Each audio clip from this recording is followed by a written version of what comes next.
Hi there, Zam here for NoTube. These are my thoughts and spoilers of Ted Lasso Season 3, Episode 5, Signs.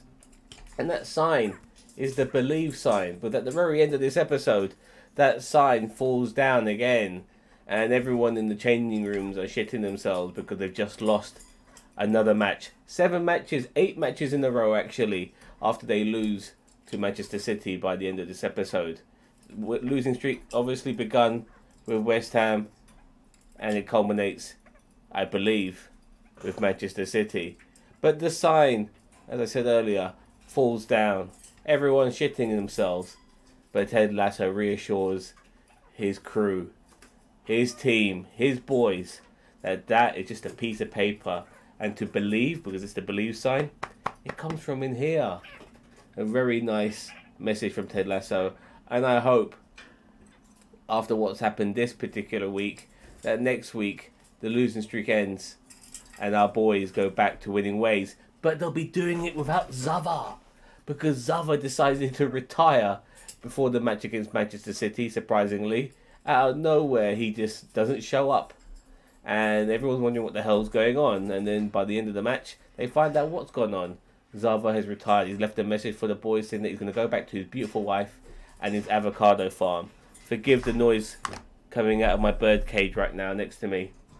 This thing here. I have some fat birds making noise, dying to come out. Aren't we, my darlings? Yes, there she is. There's one of them. There she is. And yes, she is dying to come out. I got another one. He's already flown out. Anyways, back to this episode.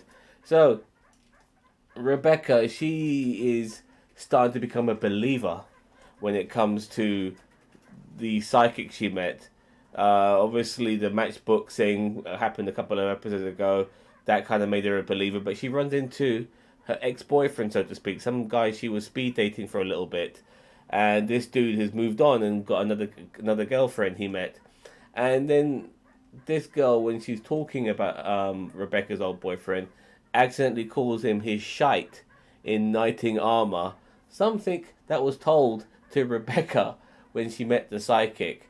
So now Rebecca, obviously being a believer, hearing the term shite in knighting armor, yeah, it was obviously a brain fart. It's supposed to be knight in shining armor, but hearing shite in knighting armor makes her think to herself, maybe I will end up getting pregnant and having a family like the psychic says.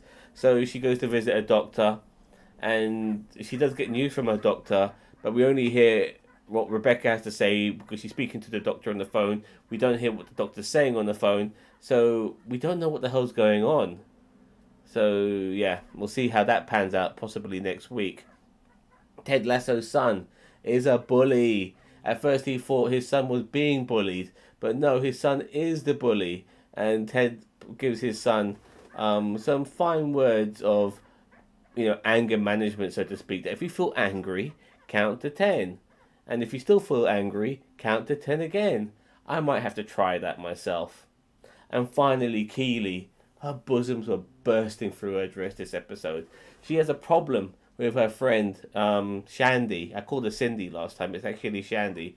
Shandy's kind of going into work on her own, and she's taking the piss a little bit because she knows that being Keely's friend, she can kind of do what she wants.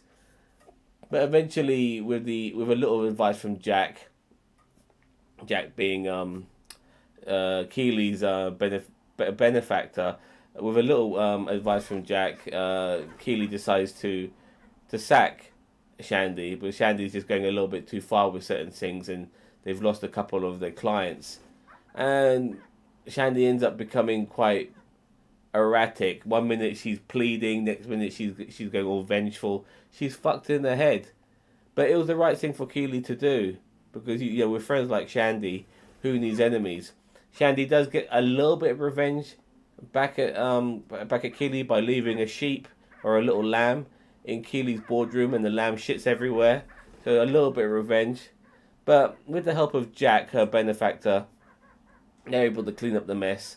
And they weren't able to attend the Manchester City game, so they decided to just sit back and drink some of the vodka that was on Shandy's old desk. And whilst they're drinking that and just relaxing, you could kind of tell that moment was going to happen. We're going to get some HLA, as Eric Bischoff used to say, hot lesbian action.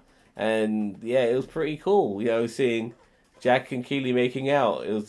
I didn't expect it to happen. Well, I did expect it to happen, but I don't know what I'm going to say anymore regarding that. But yeah, it was pretty cool. I did like it. I liked it a lot, and we'll see how that pans out as well.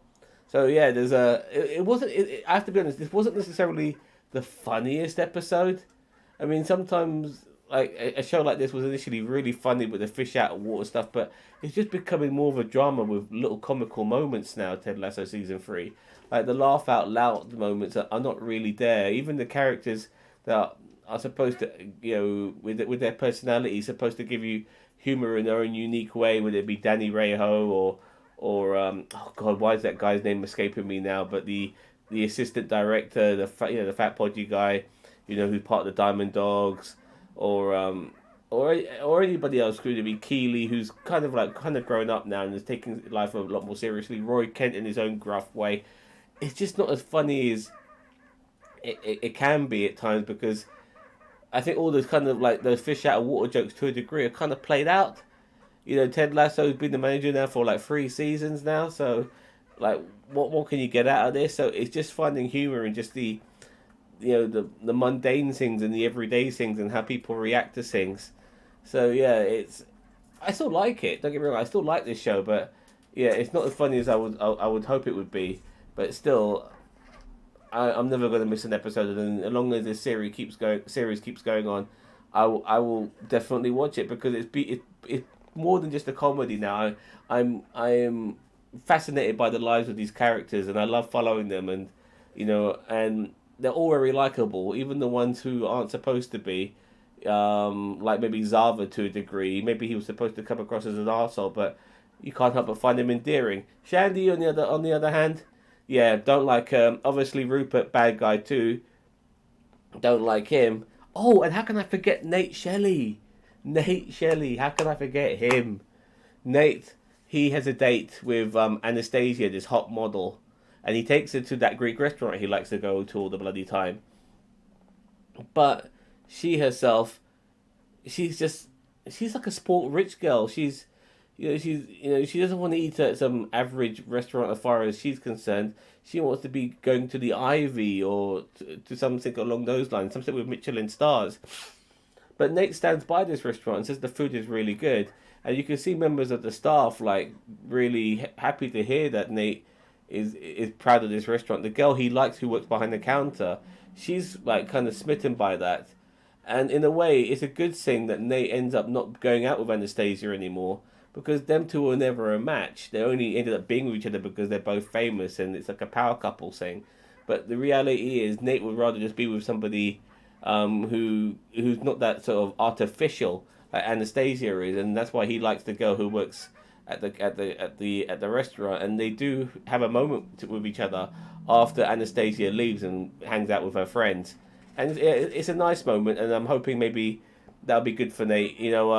As much as his confidence has grown over the last 2 or 3 seasons, at the same time there are many a moment where Nate is still that nervous, shy guy that we saw early in season 1. Anyway, let me know what you think of this episode. I'm going to give it a 7 out of 10. I did enjoy it. I'm loving this show very much. It's not full out comedy anymore, but it's still fun to watch. And it's just like a nice sort of like comical drama show now. And yeah, and it's about football. What's more to like about that? I mean, I love football. I fucking love it. Come on, Richmond. I'm hoping their losing streak ends, and next week after the speech Ted Lasso gave this week, that our boys get back to winning ways. Let me know what you think. Don't forget to like, share, subscribe to NerdTube, the greatest YouTube channel you never heard of. Take care. Bye bye.